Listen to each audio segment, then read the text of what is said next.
Okay, Candy, you do have quorum. We can get started. All righty. Good morning, everyone.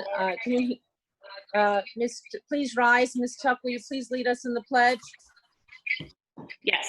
I pledge allegiance To the flag of the United United States of America and to the republic for which it stands, and one nation, one nation, under God, indivisible, indivisible, with with liberty liberty and justice for all. Thank you. Thank you, Ms. Tuck. The New Jersey Open Public Meetings Law was enacted to ensure the right of the public to have advance notice and to attend the meetings of public bodies at which, at which any business affecting their interests is discussed or acted upon. In accordance with the provisions of the Act, the Fort Lee Board of Education has caused notice of this meeting to be published and posted on the district website at www.flboe.com, published in the board's designated online media outlet newspaper, The Record, filed with the clerk of the Borough of Fort Lee, and mailed to all persons, if any, who have requested said notice. Please be advised that this meeting is being taped and may be broadcasted on local TV and the district's website at a future date. The Open Public Meeting Act allows for remote participation at board meetings and defines meeting as any gathering, whether corporal or by means of communication equipment, which is attended by or open to all the members of a public body, held with the intent on the part of the members of the body present to discuss or act as a unit upon the specific business of that body. The Zoom video conferencing application we are using to conduct this meeting remotely has, of July 1st, reinstituted its 40-minute limitation for the free version of the Zoom video conferencing. As such, today's meeting via Zoom may automatically terminate after 40 minutes. If additional time is needed, Board Secretary Nakisha Taylor will share prior to the video conferencing termination what platform will be used to continue the public meeting. Roll call, please. Ms. Cho, Here, Ms. Colbath, here, Mr. DeMeglio, Ms. Morel,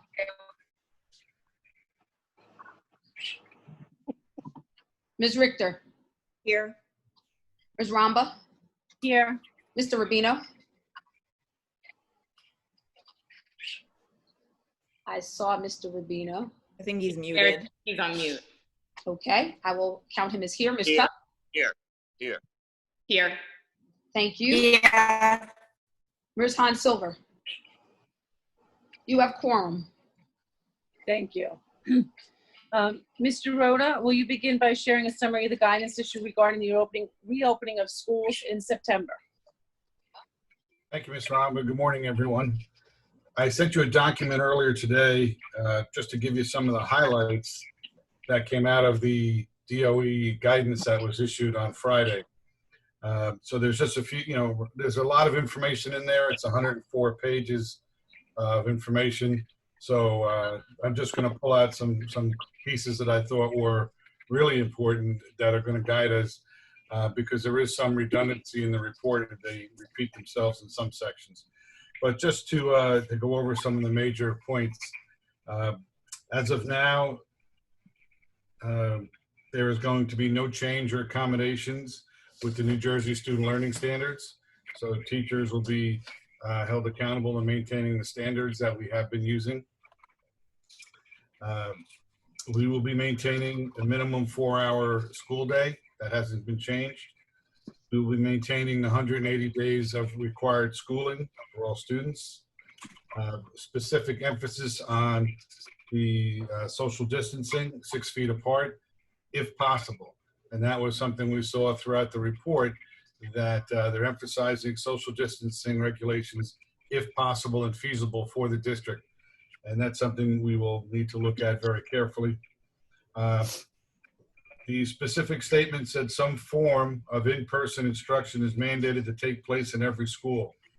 Currently, there is no minimum number of days or hours a student must receive in-person instruction, but a plan of total virtual instruction was not acceptable. So it gives us some flexibility there in how we're going to put this together. Also, students who are and or parents who are refusing to attend in-person instruction must be accommodated as part of the plan. Additionally, staff who are refusing to report due to compromised health or other risks will need to be addressed in our plan. One of the key elements, so also of the report that was stressed by the commissioner and by the governor, is that one size does not fit all, and that he does not anticipate that every district is going to do the same thing. That really the plans will need to be customized by district to address your facilities, your needs, what you have resources-wise. So that's where we are right now. Those are, I mean, obviously there's a lot more detail in there, but those are some of the really important highlights that we will need to focus on moving forward. Just to give you a quick summary here of what's been happening is the administrative team in the district has been meeting once a week since the shutdown started, and we have been reviewing and creating plans based on several different scenarios and options. And now we are starting to move forward with more constructive work and more definite work now that we have these parameters to see what we can and cannot do. And when I use the word can, I think that's important, is because what we are physically able to do based on our facility and our numbers of students, that's going to be an important factor.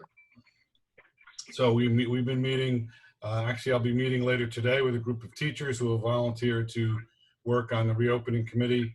And Monday I'll be meeting with a group of parents from the PTAs who have also volunteered to attend a meeting to start, keep this conversation going and really start getting into it now that we have some more specific parameters to look at. So that's a very quick overview. If there are any, questions, can't tell you right now, we don't have a definite plan in place. We're in process of creating plans. The administrators are meeting and really at grade levels to discuss the specific needs and how to address the needs of those students at those levels.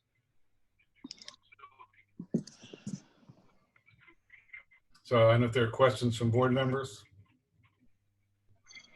Thank you for that update, Ken. Just a quick question. I think we agree that a full return to in-classroom learning is best case scenario for our students' educational achievement and social emotional well-being.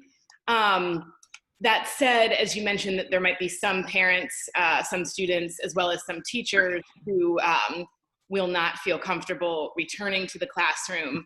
Do we have a scenario where we might have a team of teachers that's dedicated to virtual learning and then another team of teachers that's dedicated to the in-class possibility, or would it be the in-class teachers who are then asked to flip if something happens and a building needs to quarantine? Yes, no, to both. No, that's one. These are the scenarios we're looking at. Like To kind of address that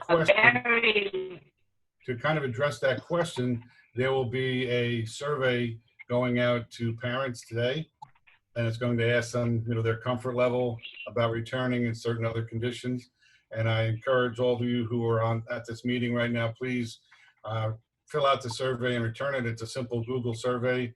It should only take you a few minutes so we can have a better handle. There's also a survey going out to staff with the similar types of questions. And once we have some kind of a handle on how that looks, then we'll address that.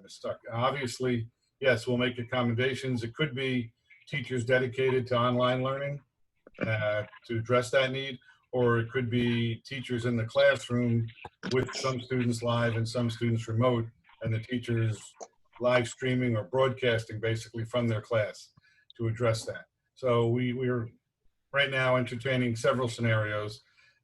Luckily, from a technological point of view, we have the ability to broadcast from our classrooms. So that's one alternative. And we really don't have a count yet on teachers who may or may not be willing to participate due to health concerns. So that's why those surveys are going out, to hopefully give us some direct feedback by the end of next week. Okay, great. Ken, since we have at least 100 participants on this call, showing everyone is, very focused and interested, could you address, because I know you had some ideas that you expressed with us earlier this week, some of the ideas that you have for increased sanitization in the schools? Because I know that that's a big concern for staff, teachers, and students. Sure. Thanks, Ms. Colbath. I've been meeting also regularly with Mr. Bendel, who is our buildings and ground supervisor. We will be using pretty much every method we have. We've been using all along. We have sprayers, which are used to disinfect the rooms on a regular basis. Some of you may have seen them. We actually started using these 2 years ago when Mr. Bendel found them, and we use them every year during flu season just as a preventative. But basically what it does is it sprays a disinfectant over all the materials in the every surface in the classroom. So we'll be doing that. Custodians will be using whether it's hand wipes or other areas to wipe down high contact areas, such as door handles, doorknobs, desktops. All the teachers will be supplied with antibacterial wipes. Basically, you see the Clorox wipes, and we'll be wiping down material, desktops, those types of things. Once again, those high contact areas. Custodians will be working through the building every day to keep the buildings clean, particularly, once again, high contact areas and the bathrooms as well, to make sure that those areas where students are likely to come in contact with anything will be cleaned. So those are some of the basic ones. Overall, though, we have our cleaning crews who will be coming in, as always, in the evening when school is dismissed. Depending on the schedule that we decide to go for and utilize, there is a possible scenario we'll have custodians coming through the building during the day when the rooms are available to clean the rooms and to clean other areas that need to be there. Part of this plan is to limit the use of large group rooms to limit the contact. So lunches will probably be in classrooms. So that will provide another level of cleaning that will need to be done before and after lunches, removal of the trash from the rooms. That's another factor that we'll be putting in place. So there are several things we're looking at. We've purchased a large amount of cleaning materials. We've purchased a large amount of PPE for our staff to use and to utilize regularly, as they've been using all summer. I'm not sorry, no, we're not in the summer. As I've been using since it started in March. We have not stopped cleaning since this began on March 15th. We have been custodians in the buildings cleaning regularly to maintain the status of our buildings.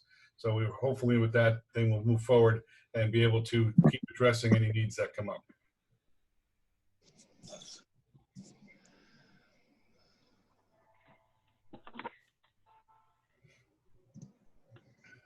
A follow-up question to that, as health and sanitation go hand in hand. With the health piece, are we in a position to do temperature scans, perhaps the school nurse? And if we need to do contact tracing as a district, what privacy concerns do we need to worry about in that? You're asking all the hard questions this morning, Lauren. We do have the ability to do temperature checks. We purchased several months ago, actually got in front of this, we purchased 14 or 15, I forget exactly, handheld thermometers to be distributed to the buildings. So we will be able to, staff will be trained, whether it's the nurse or maybe security guards or whoever is working at the door at the time. Because one of the factors with this is if students coming in the building will have to use multiple points of access, which is a change for us because we've always limited the access to the buildings to one door for security purposes. So we will have to use multiple access points to get everybody in the building to maintain the distance between everyone. So that'll be one thing. So we do have that ability to do that. And what was the second part of your question, Lauren? I'm sorry. So with the temperature scans and also contact tracing, the privacy. Right, contact tracing. That is a very difficult task. I've already reached out to Jill Scarpa, who is our town health officer, and that requires some significant training. So we're going to have to work with her and work with the DOE on how we're going to approach that.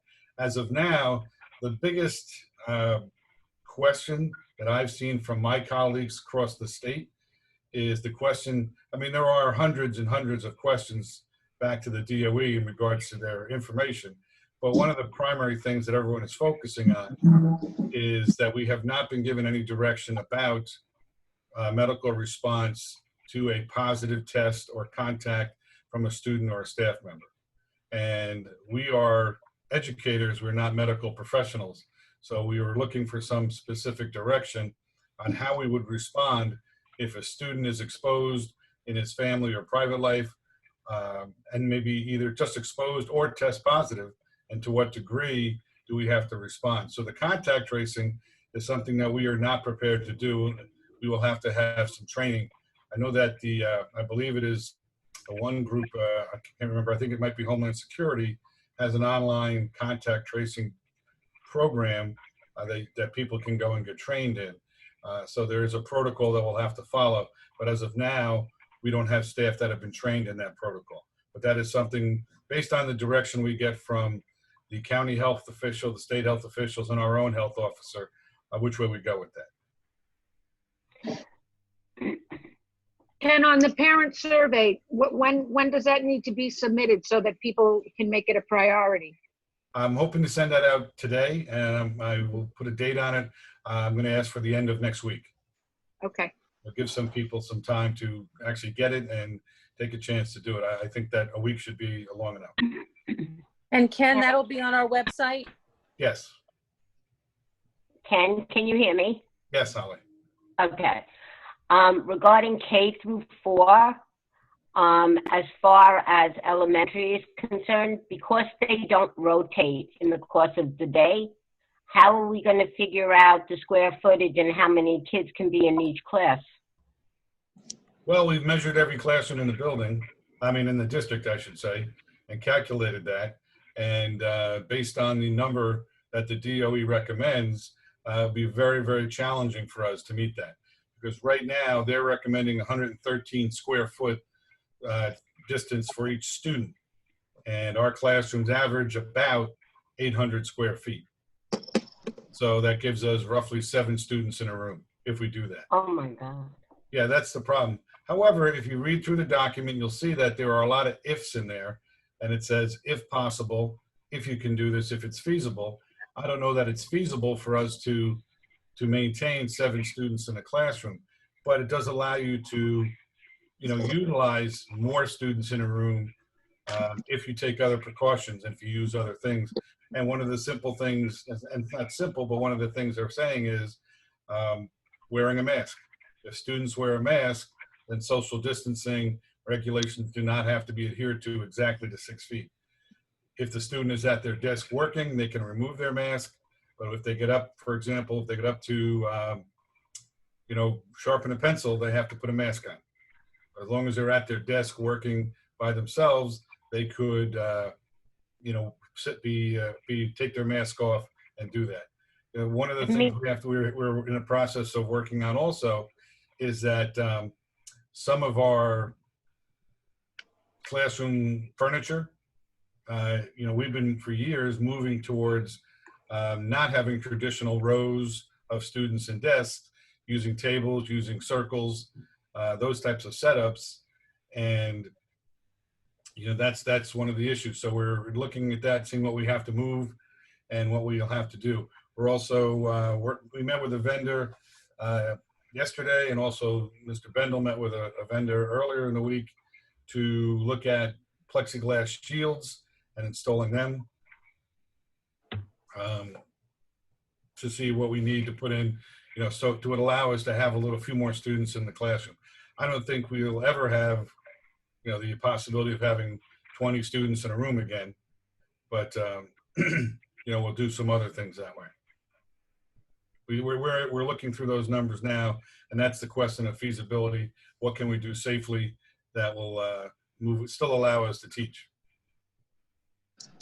I don't know if Akeisha or Candy has access to the chat. I think everyone does, but there are a number of quick questions coming in, Ken. Maybe you have access. Oh, so I will say that we will have a public portion. Right now, we are on the public work session portion, Paula, where the board members are discussing. But in about, when that's complete, we will open it up for public comment. So I'll ask one of them. Yeah. that addresses the use of masks, Ken. There are some questions that relate to like how long would the students, and I think there was some discussion that at a desk they wouldn't need to wear them, but maybe you could address the length of time, and maybe at the higher levels it might be more. So the use of. What you're saying, Paula, is exactly it. I mean, we'll have to determine that as we go through. Obviously, the younger students are going to have trouble with that. But according to the DOE documentation, if a student is at their desk working independently, they can remove their mask and work there as long as they're not interacting with other students or with the teacher. Same with the teacher. I think the teachers will be forced to basically wear masks for the entire day while they're in the building and working with their students. So it'll vary. I think as we increase the age, hopefully the teachers and the students will be better able to handle that. I mean, there are a lot of considerations with masks because of obviously some students and some staff have health concerns. We have to take that into effect. One of the things we've done is we're ordering face shields, the plastic shields that cover the face rather than masks, particularly for the primary teachers, the elementary teachers, because Excellent. for those students, I think it's very important that they be able to see their teacher's face and expression. They may not be able to determine, that type of thing like an older student might be able to read someone's voice. For a younger student, I think it's important that they can visually see what the student is looking like. I'm sorry, what the teacher looks like. So we're looking at those things as well. We have ordered and received a shipment of those screens. We're ordering more to try and distribute those to the primary and elementary teachers. And really, we'd like to get enough to make it if any teacher wants one, they could get one. But obviously right now, supplies are in short stock everywhere. Everybody's in demand. So we're working through multiple vendors. The county has established a few cooperative buying groups that we're working with in addition to the cooperative purchasing groups that we already belong to. So we're doing our best to get our hands on as much of these materials as possible as we move forward. Ken? Mr. Rhoda. Ken? Yes. When it comes to wearing masks, for the younger students in our district, like K in first grade or special ed children that we have, it's going to be very hard to constantly watch each child with masks on or off or falling down to their neck kind of thing. And how are we going to deal with this? Well, like I said, Ellie, we're going to have to consider each thing. The younger the kids, obviously the special education students, it'll depend on their IEPs and how do we address their needs specifically. But for the general students, I think the key will be for the teachers to put the kids in a situation where they can remove their masks on a regular and consistent basis. Like I said, it kind of goes against what we've been working on for years to change the model of education. But now we're going back to kids sitting in rows, separated, facing the same direction. And when they're doing that, the teacher could instruct them to remove their masks temporarily while they're doing that. So there are ways the teacher will have to incorporate that. Even, for example, recess. If the kids are, if weather permits and students can go outside and spread out, they could take their masks off while there's in a recess period, as long as they're not violating the 6 feet. Mr. Rhoda? Mr. Rhoda? Yes. I see lots of questions, so I definitely think we have to go over the 40 minutes because there's a lot of questions coming up on the chat. So I don't know if Ms. Taylor has that prepared already, because I can see lots of questions coming up. Yes, I have sent an email to my assistant to ask her to create another Zoom link in the event that we exceed the 40-minute limitation. And so what will happen at 7:45, we will resume if we have not completed at 9:45. 9:45, we will resume if we have not completed at 9:40. And I will share that Zoom link here, and then it will be shared on the website. Okay, thank you. I will take this opportunity to also share, as Vice President Ramba mentioned in her opening, we are currently using the free version of Zoom, which has limitations beginning July 1, which was yesterday, of 40 minutes, which had been relaxed for COVID. And the number of participants actually was more than 100 until yesterday. So we will be purchasing a version of Zoom where there can be up to 300 participants. So we do apologize for the current limitations of the free Zoom. However, we will be updating the version for our next meeting. Okay, thank you. Mr. Rhoda, can I go on and with the rest of asking, or the board members still have questions? Sure. All righty, first we just need to know, anybody have committee reports? Candy, I do, but I'm gonna wait until another meeting where we don't have the Okay. same limitations and people haven't been blocked, so let's Perfect, just focus on the agenda. okay, thank you, Paula. Ms. Rama, can I just mention a couple of things? Because I see the chat and I see Sure. a few questions coming up, and I just want to make a few general statements. As I said early on, when I mentioned the highlights of the plan, one of the elements that was given to us directly is that, and I quote the report when I say, some form of in-person instruction is mandated to take place in every school. Currently, there is no minimum number of days and hours a student must receive in-person instruction. So that is the flexibility given to the districts to figure out how to address. The idea that one of the few things in the plan that I agree with is that it is not one size fits all, and we're being given that opportunity. In the district, we've had this conversation going on, as I said, for roughly 3 months with administrators. We are aware that what we're doing in K1 and 2 may be different in 3 and 4, maybe different in 5 and 6 and 7, 8, right up through the high school, because the students have different needs at different levels and have different abilities. For us to hand a laptop to a kindergartner and say, okay, just take this home, it's not going to be very productive. So we are really looking to, really tailor what we do based on grade levels. And that's going to be the emphasis moving forward.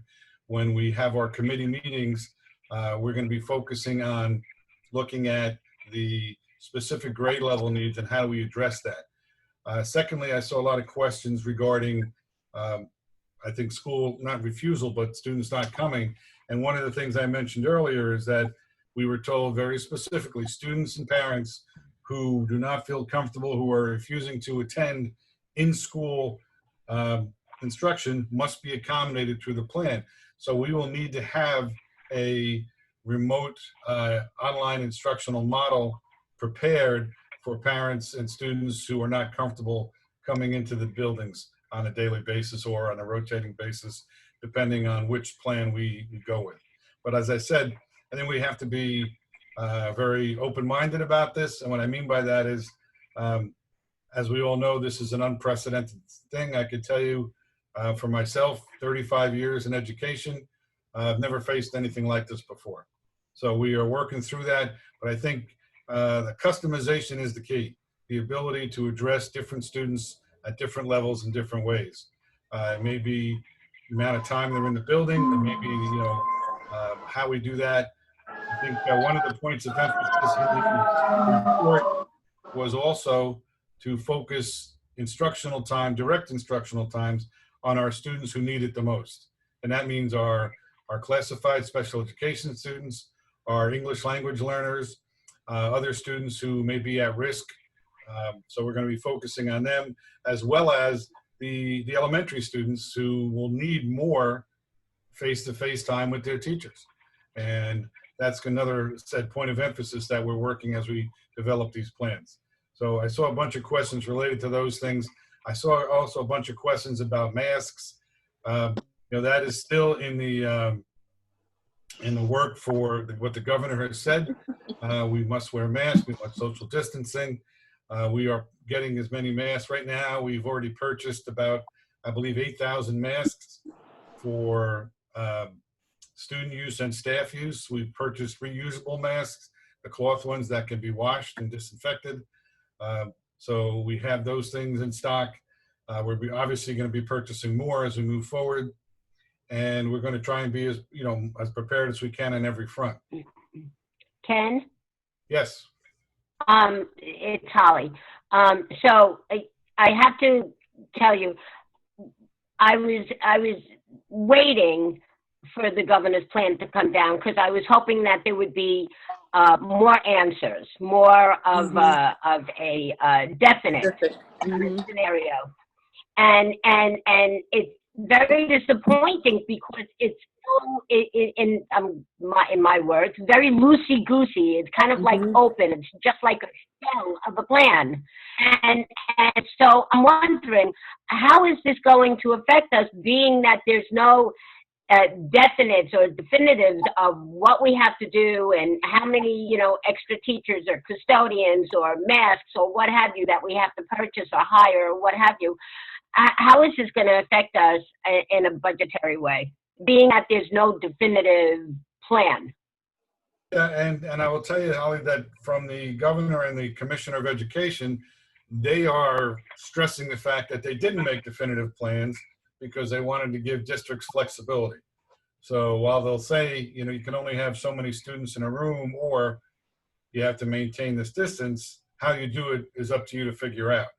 Obviously, there'll be budgetary concerns, and we have to work through those things as best we can.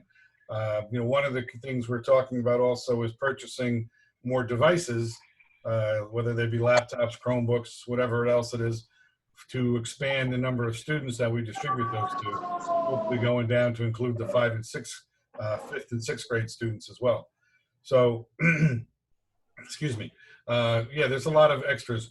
We received a good amount of money, roughly $330,000 through the CARES grant and the ESSER grants, as you were aware. And that money, a lot of it has already been spent on things we have purchased and done so far since this began. But we do have some money there, and some of that money is earmarked for not only PPE, it's also earmarked for our instructional program to support students who are at risk and at need. So we do have some supplemental. The governor and the commissioner made no mention of additional state funding. As a matter of fact, we will probably be getting a reduction in state funding that was originally promised to us in the earlier budget conversation.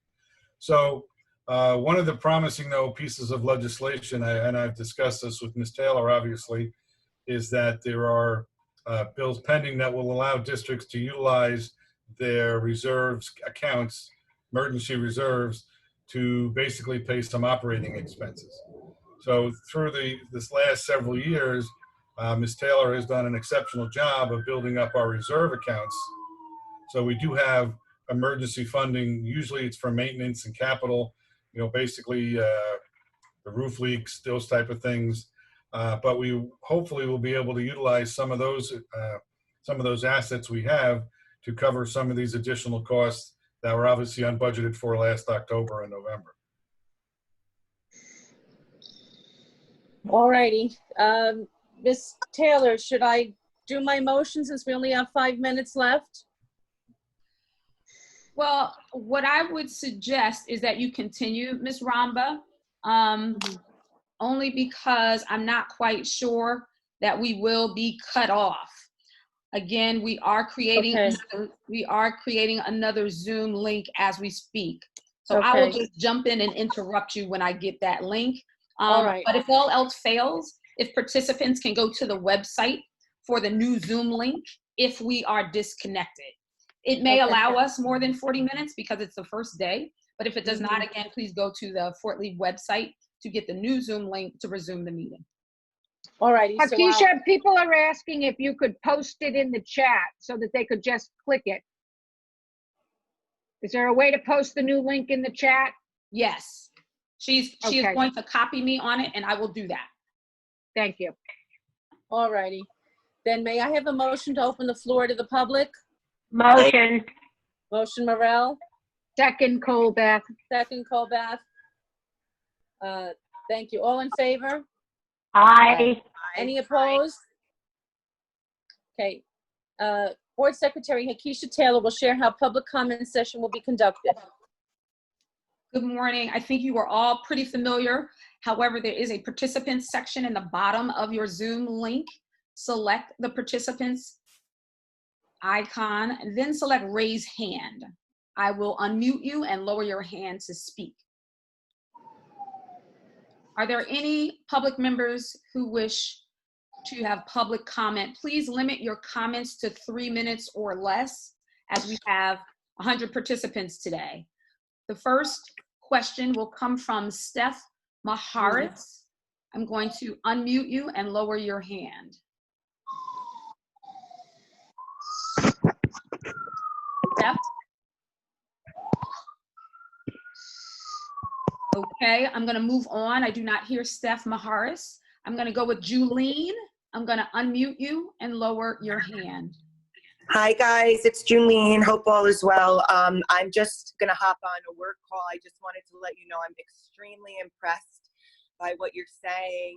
Pleasantly surprised. This district has seems like it has really gone above and beyond to look into all the details. I have a few ideas of my own that I will discuss at the PTO meeting on Monday, being in healthcare and having a sister who's a pediatrician, but I'm just really impressed, and thank you all for, you know, doing everything you're doing. I feel very positive after hearing all of the things coming out of Mr. Rhoda's mouth and everybody who participated, so thank you. Thank you, Julene. Ms. Taylor, can I interrupt for 1 second? Because I see a lot of questions on the chat regarding what if kind of scenarios.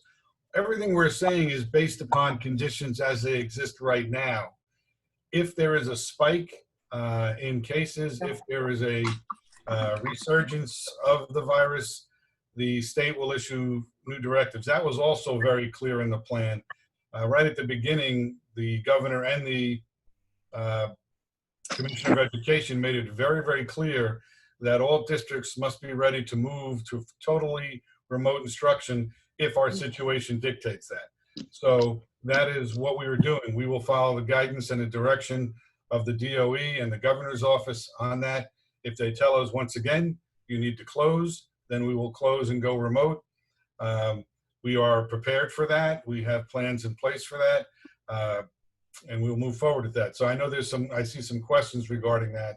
And I just want to make that clear that everything we're saying is based upon conditions as they exist now when we receive this report. But in the report, it was very clear that the governor and the commissioner said, if there's a change, if there's a specific, a very definite change in the negative, that we will need to rethink and possibly redo things. Just like he has mentioned the simple fact of we may have to regress in shopping at the mall and dining out and things like that will change if the conditions change. It's the same with the schools. As of now, we're moving forward with some form of in-person instruction. However, if we see a significant spike, the state may come back and say, listen, we are not going to be ready, and we'll go with another plan. So I just want to make that clear because I've seen a number of questions regarding that. Thank you, Mr. Rhoda. Ms. Ramba, it is 9:40. I'm going to ask that you ask for a motion to recess for 5 minutes. I have posted the new Zoom link in the chat. I have posted in the chat. It also will be on our public website. So if there can be a motion to recess for 5 minutes, and we will resume at 9:45 on the new Zoom link, and the first speaker will be Mahogany Sanders. Okay, I need a motion to recess for 5 minutes. Rubino, was that, Paula? Motion to recess, cold bath. Thank you. Second? Second. Is that Rubino? Yeah. Okay, all in favor? Aye. Aye. Any opposed? Any abstentions? All right, Ms. Taylor, is that good for you? Yep. Sorry, a fire truck was just going past. See you guys on the next Zoom. Okay, thank you. No one's speaking. We're waiting for more callers and for the president. Candy, are you on? Can you hear? Wait, I'm muted. Okay, yes, I'm here. Okay, perfect. We'll wait maybe 1 minute or 2 minutes more. Yeah, I don't know why he wasn't letting me on. Some people might be having trouble. Well, we've got 72 participants Okay, and rising. thank you. We could just continue from where we were, right, Ms. Taylor? Yes, Ms. Sanders, I think you said was next, right? yes. When you clicked on me to speak, it shut me out of the Zoom meeting and it threw me out. So I was waiting for the new meeting. That's why I didn't speak when you called on me. Okay, I apologize. It's okay. It just threw me out.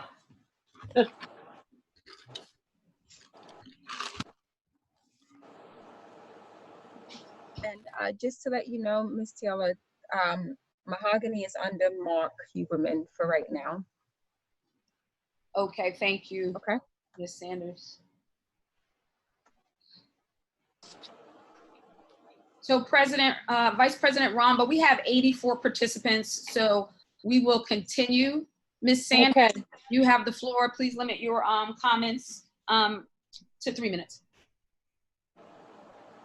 Okay, so I was wondering if it were possible, and like Julene, I'll wait to our meeting next week to elaborate a little more, but if it were possible for us to have maybe a flip-flop situation where maybe there is some instruction ongoing at home, maybe 4 hours a day at home on Zoom with the teacher and the student, and or if the parent chooses to send their student to school, if they don't want to have the Zoom situation at home.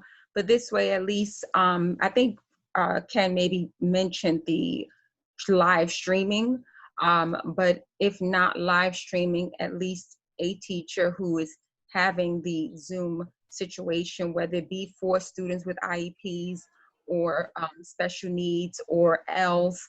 I know with the city, we did go the whole quarantine teaching on Zoom the whole time. So I had 4 classes a day, and my classes were maybe a half hour a day, 40 minutes, but it seemed to work. So I'm just wondering if that is a possibility, because I'm just thinking children K through 2nd grade, I don't know how well they'll do with not wiping their hands after wiping their nose and touching or talking. It's just natural for them to not remember to not touch and those type things. So either split in a day, have a certain group of kids come in the morning, or a certain group, and then a certain group of kids come in the afternoon, or have Zoom being taught for the 4 hours at home while some kids are in the school building.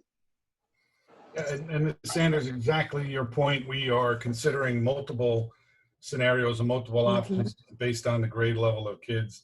One of the things, because the regulations coming down, the guidelines say that some form of instruction must be given. It doesn't say a specific day, time. That probably what you're saying is to me seems to be the most logical, that it will be a combination of in-person instruction for a reduced number of students with a combination of online instruction later in the day or to supplement that. So, kind of pretty much just what you're saying, that hybrid kind of model of a little of both. I think if we can do it, the in-person instruction is important for students for a variety of reasons that I think we are all aware of. Absolutely.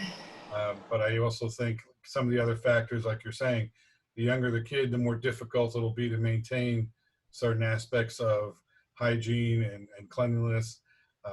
Those are definite factors. So, the hybrid model is one we are really looking at very, very heavily and trying to craft programs that are really age appropriate and grade level appropriate. That's the challenge. Okay. Thank you.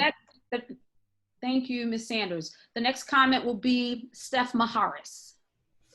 Am I unmuted? You are. Oh, hi. Hello, everyone. Thank you for this meeting. I wanted to address a few things. One being that as we have seen with all the emerging science, and I say emerging science because as many of you have stated, There isn't clear direction because the science is emerging, and that is the bottom line on this. We have seen that children, specifically the age group 20 and below, are at nearly zero risk of serious complications from SARS-CoV-2. And I have been on top of this because I have 2 children who have serious IEPs and other physical issues going on. So I have spoken with as many specialists as we can possibly speak with, but my question at this time, one is, my children will never be masked going to public school or anywhere. And I really believe that as a district, we have to figure out how long we are going to run around and pretend that our children are in some place where they're not, because these children are all at my house, they're all together, they're all hanging out already. So what are we really trying to do, and what message are we sending to children? Are they not going to be together the minute they leave the school building?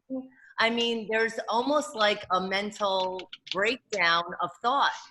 The New England Journal of Medicine released the data. The World Health Organization released the data. Single-use cloth masks are useless. That's their data. That's actual scientific data. The CDC made a recommendation and they are being sued currently based on the science behind the recommendation. You're now talking about putting Clorox and hand sanitizers with triclosan and carcinogens all over these students' living conditions. And I thought the whole environmental movement was that we needed optimal, clean oxygen. So what are we talking about as a district? What is the degree that these children are even at any real risk? If the survival rate is 99.95 for anyone who gets SARS-CoV-2, what are we doing? We don't know a lot, but are we going to run around forever from the flu? I mean, I just don't understand what we're doing as a district. Well, These Ms. children are all together. Ms. Maharis, I can't tell you what's happening in private homes, obviously, but I will tell you that the district is obligated to follow the directive from the Department of Education and from the governor's office. We have given some flexibility in what that looks like within the district, but certain rules, as I mentioned when we started the meeting, I went over some of those highlights, those points that were emphasized in the governor's address that we are obligated to follow. I understand that, but it's not feasible 6 feet apart. It's not feasible to cloth mask your children. So it is not feasible to bring, are we going to provide oxygen meters for each child's hand and blood pressure to see if their blood pressure is going up and their oxygen rate is going down? Dr. Rhoda, the emerging science is clear. Asymptomatic SARS-CoV spread is virtually zero. That was out of China, the newest study that they showed with asymptomatic, which means no fever, no, sickness, but still a SARS-CoV-2 carrier, was around 455 people for 4 to 5 days, and 0 people got this, 0. So I'm not sure why we're trying to shut down our children's learning in such a way. And my daughter, as you know, reads lips, has visual impairment.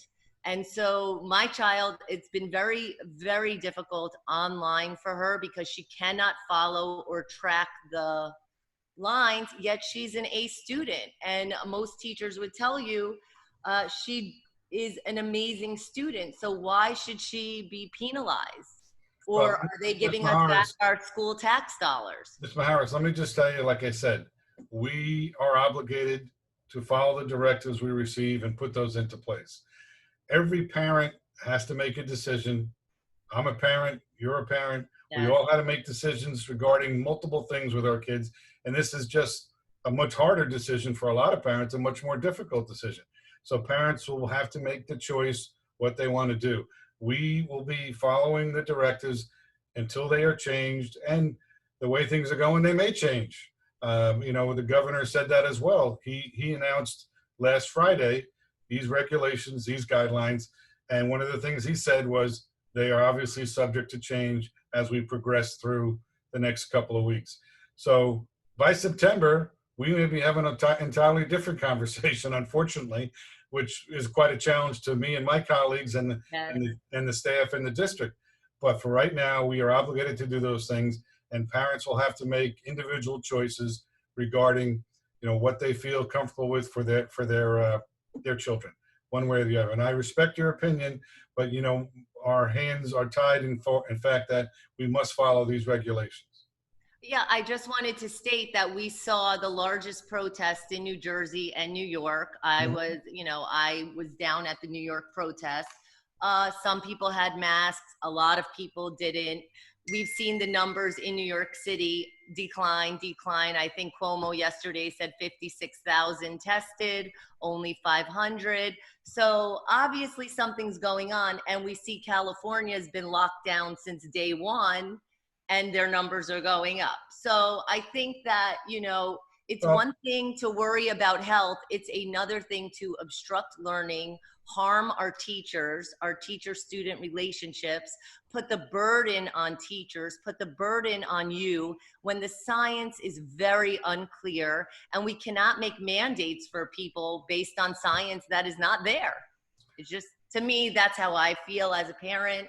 And I'm glad and I'm thankful for everything all of you are doing. I know it is a horribly difficult situation. Thank you for your time.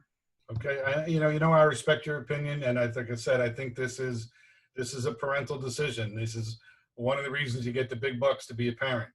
You know, those challenges come up, and unfortunately, it's not in the parenting manual. I looked, it's not there to tell you what to do. You have to make choices, and everyone in the district, 4,100 and I believe 16 students as of this morning. Wow. Those moms and dads are going to have to make a call. Thank you for your time. Okay.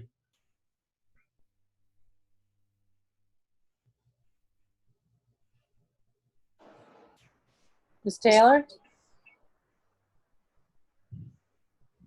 Ms. Taylor, you're muted.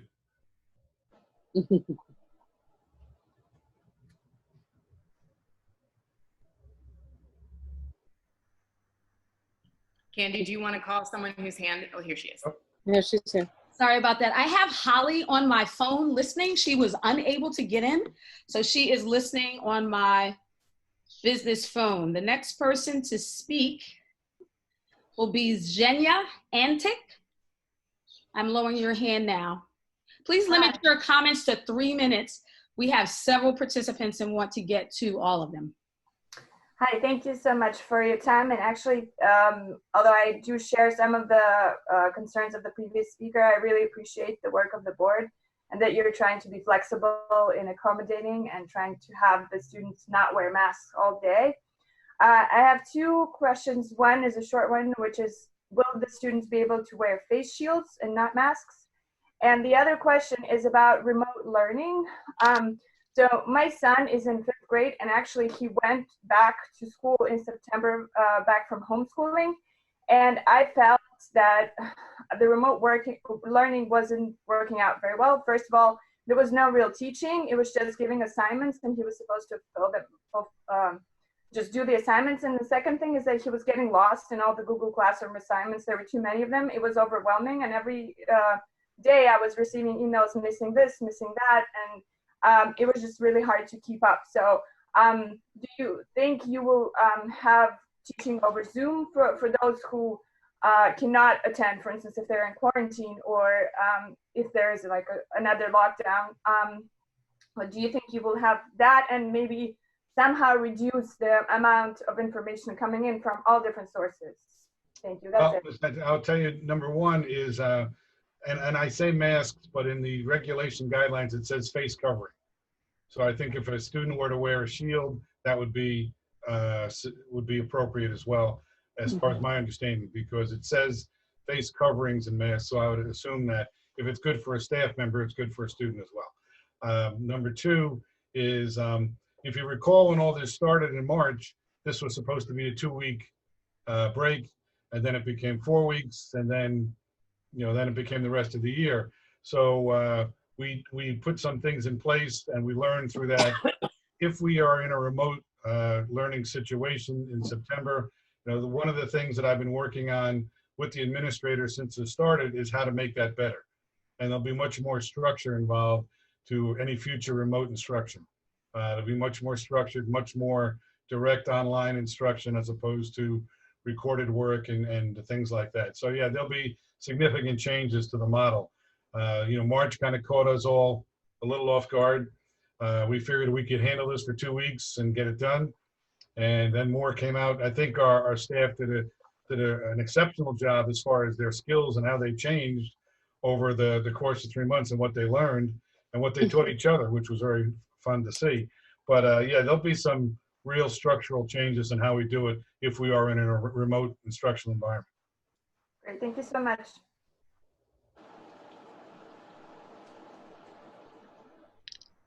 Okay, the next person up is Frank. Frank, I will lower your hand and unmute your mic. Good morning. First of all, I want to thank the Board of Education for this meeting. I'm a parent. In my view, there will always be different perceptions about the COVID-19 and its risk level. Some people will think the risk of sending the kids sitting in the classroom is acceptable. Others don't. This will always be the case. This will never change. So one solution will not fit all. The key is to have the choices for parents and kids. So I believe that there need to be there need to have two options. So parents can choose from those options.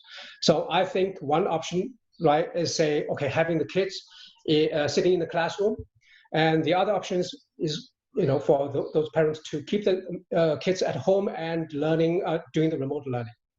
So I think this, I would hope that the schools can accommodate to those different options. So for the parents to choose from those options. And also, I think for one teacher to do both the in-class and remote learning probably won't work, and it also will be backbreaking for the teachers. And so I really believe that there need to be two separate task forces, and one group of teachers will be dedicated to in-class learning, and one group of teachers will be dedicated to remote learning. And but I think the key point I want to make is that one solution will not fit all, and there need to be options for parents to choose from. And that's my point. Thank you very much. Thank you, Frank. The next person to speak will be Cousin Ganchev. I'm going to unmute you and lower your hand. Guzman? I will move on to Karina. Karina, I'm going to unmute you and lower your hand.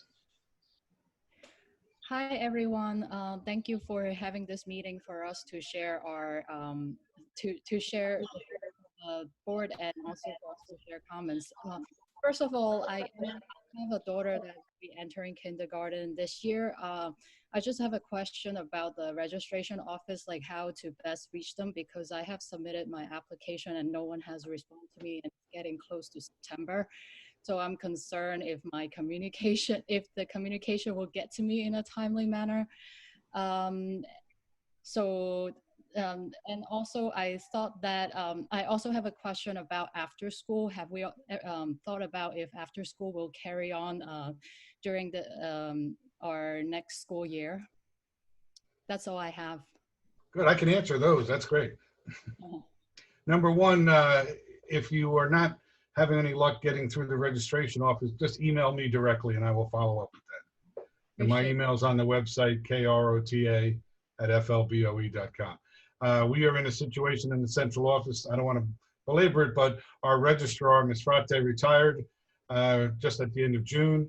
We hired someone who started and unfortunately was not able to continue, and we are in the process of hiring another one. So it's been a little hectic. Our existing staff has picked up the slack and done a great job. But if you are not getting a response, just email me directly and I will follow up on that. Number two, Ms. Taylor and I have met with our aftercare provider, and they are prepared to go forward to tier their aftercare services to whatever model we put into place. Now, obviously, their aftercare will be at a reduced rate of students based on the regulations that they need to follow. But we've had great success working with them, and they are very cooperative and flexible. So we're content that they're in place, and we'll be moving forward with them. So we will have aftercare options once we determine the school model. Great, thank you. Thank you for your question, Karina. Next, we will have Tanya B. I will unmute you and lower your hand. Hi, thank you, everyone. I wanted to say thank you to all the teachers. I didn't get a chance to do it at the last meeting. It's going to be very quick. Thank you to all the teachers. You guys did a great job. The administration, the Board of Ed, everyone really did their very, very best in this situation that we have. Hakisha, thank you so much for trying to save money to help us during this time when we need it. You're really wonderful at what you do, and I appreciate it. My questions are, if we do the remote learning, the indicators for the elementary schools, there's so many of them on the new report card. It's extremely hard for the teachers to be able to teach to all of those indicators. Is that something that you guys will take into consideration? That's my first question. My second question is one that speaks, I'll just say it, is the mental health of these students. Now, there have been students who have been locked up. I mean, their parents are deathly afraid of the virus. They have been inside their homes wearing masks. I have seen children go out on walks on Abbott Boulevard with masks on, only to pass out not because of not breathing, because of anxiety. So I do feel that this is something that as a board and the district that we all need to take into consideration, that these children have not really had much interaction with the outside world, and their transition back into a school environment needs to be one of, I mean, we need to come up with some options. Maybe there's a day where they can come in and a meet and greet or something similar to that. And I do agree with what Frank had to say. I appreciate everyone on the meeting this morning. I don't know who's not muted, but please mute yourself. And that's what I have. So just to address Tanya, as I mentioned early when I started, the state has not given us any relief or any changes to the NJSLS. That's the student learning standard. So we will do our best to adhere to those. And I know what you're saying, and we had to make some adjustments last year with the remote. I think we will still have to make some accommodations to how we progress through the curriculum and meet those standards and those indicators. We're going to have to take things into account and make some adjustments on our own and then compensate moving forward. The second part is Mrs. Davis, who is our Director of Special Services, Ms. Aruba, who is our Director of Counseling, Mr. Cuzzo, who is our Student Assistance Counselor in the district, are heading a committee of staff members who are addressing the emotional needs of students and staff.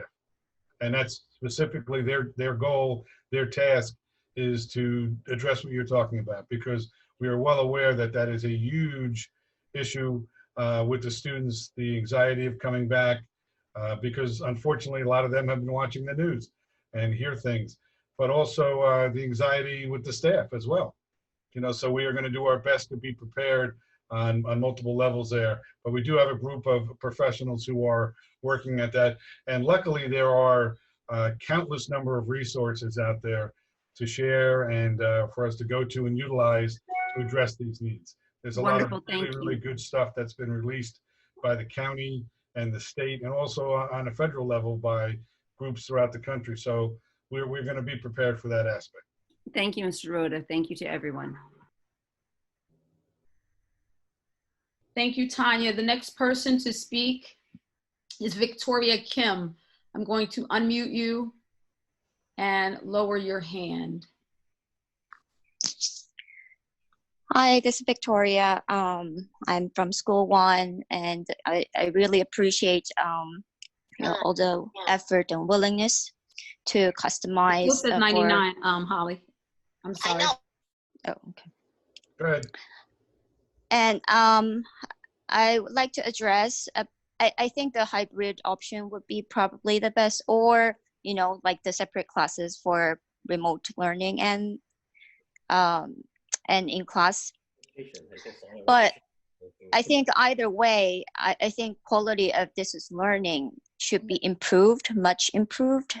If we're gonna do the same thing just as we did last 4 months, it's not gonna work because every burden is on the parents, and a lot of parents are not able to teach their kids, and in various reasons, whether they have work or maybe they're not capable in education level, or so that's one thing that I have concerned. And also I think it should be like timed Zoom, like live meetings, so that kids come in for 20 minutes in front of class to get the instruction, and then off Zoom to do their work, and then come back to discuss. Something like that, that like live interaction should be implemented. And one other concern is that to do that, I think teachers should be provided professional education for Google classes, how to use all the technologies, other features that they could use, to do the test or quiz or whatever. So is that going to be implemented, and to educate teachers for new technology level? Yeah, Ms. Kim, as I said earlier, if we are in a remote environment or a hybrid, the remote aspect of that will look much different. It will be different than we had the last 3 months because we have better time to plan.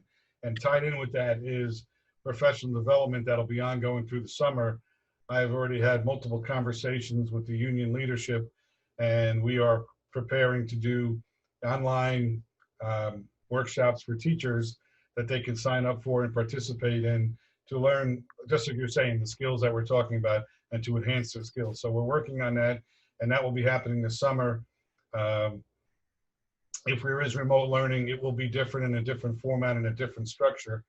And it'll be more, as I said, more structured, more organized than it was this time. So we are moving in those directions. Oh, thank you so much.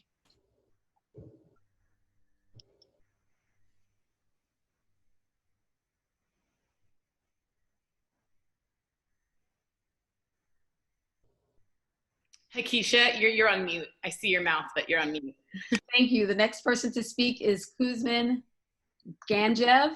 I will unmute you and lower your hand. Kuzmin? Hi. Can you hear me? Yes. Okay. Thank you first for the flexibility for introducing different options for learning. So our case is the following. My son is starting kindergarten this September. And we are more on the cautious side of parents. So we have a newborn, we get help from 70-year-old grandparents. So it's great that we'll have some opportunity for choice. But my question is about the application. So we uploaded all the documents apart from the physical evaluation form. And I'm just curious whether that's still required given the circumstances. We try to avoid going to doctors as much as possible, but this should be in-person appointment. So is our application intact without this form? And what's the due date for this if that's not the case? And are we gonna get any confirmation that he's signed up for kindergarten, and how we should proceed going forward? So that's yes. Right now, we are allowing people to register on a kind of provisional basis if they are not able to get medical documentation from their physician. Obviously, we're aware that it's difficult to get to the doctor's office, and it has been for the past 3 months. So we're processing those, and you will receive confirmation when your application is reviewed. As I mentioned a few minutes ago, we had a little staff transition, so we are working through that. And we do have a little backlog that the staff are catching up with to get out to people to give them the confirmations. But people will be allowed to register without medical documentation. Initially, they will be required to provide that as we get closer to the school year. Okay, and if we decide to do only remote, is this still required, the physical document, the physical validation? Well, to complete your registration, it's required. Okay, got it. Okay, thank you. Okay. And you expect that the backlog will take around like 1 month? Like when No, do you no, think? no, no. I'm saying a week, maybe 2. Week, 2 weeks. Okay. And just one comment. Could you also post the questionnaire, the survey that you mentioned on the website? So Yes, we're going to send it out, email, through school messenger, and then we'll also post it on the website. okay, thank you very much. No problem. Thank you. And the last person with a raised hand is Zaven. I'm going to unmute you and lower your hand. Zaven? Hi, good morning. That's my son's name, actually. This is Joy Inglesian. We're at school for, can you hear me? Yes. One of my concerns is, are there any mandates for recess and gym? Because I'm a little concerned about restrictions with social distancing, and I think it's really important for the kids to have movement, and I wanted to know if you guys have guidelines.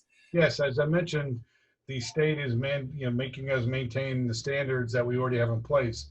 So there is a mandate, as there's always been, for physical education. It's the only subject area that has a mandated number of minutes per week that students must participate. And also last year, the law came into effect that acquired additional recess time for all students from grade 5 and below. So those things will still be in place. If we are in the building and doing that, we'll have to incorporate those. Okay, great, thanks. Okay. Vice President Ramba, there are no other raised hands. Is there, you can ask for a motion to close if there are no other comments, public comments. You're on mute, Candy. Ms. Ramba, before your motion, can I just say that to the people attending, and I appreciate everyone who's online this morning, it's a new personal record here for our meetings. But I will say that as information comes forward, as we develop these plans, we will be sending information out as quickly as I can. As soon as we can get information to make these hard decisions, we'll be sending out the guidelines that we're going to follow. We'll be sending them out to all the parents in the district to get their feedback as well. The survey will be coming out hopefully by the end of today. I ask please take a few minutes to fill it out because that will give us valuable information moving forward. Thank you. Thank you, Mr. Rhoda. Thank you, Mr. Rhoda. Let me make sure I'm unmuted. Can you hear me? Yes. Yes. Yep. Okay, may I have a motion to close the floor to the public? Motion, Richter. Motion. Second, Colbath. Second, Colbath. All in favor? Aye. Any opposed? May I have a motion to adjourn? Motion to adjourn, Colbath. Motion, Second, Richter. Second, Richter. All in favor? Aye. Aye. Any opposed? Thank you all for coming this morning. Thank you all the parents that are concerned, and thank you, Mr. Order, Ms. Keisha for your, Ms. Taylor for your help and hard work. Thank you, everybody. Have a good day. Have a good day. Thank you. Thank you to everyone.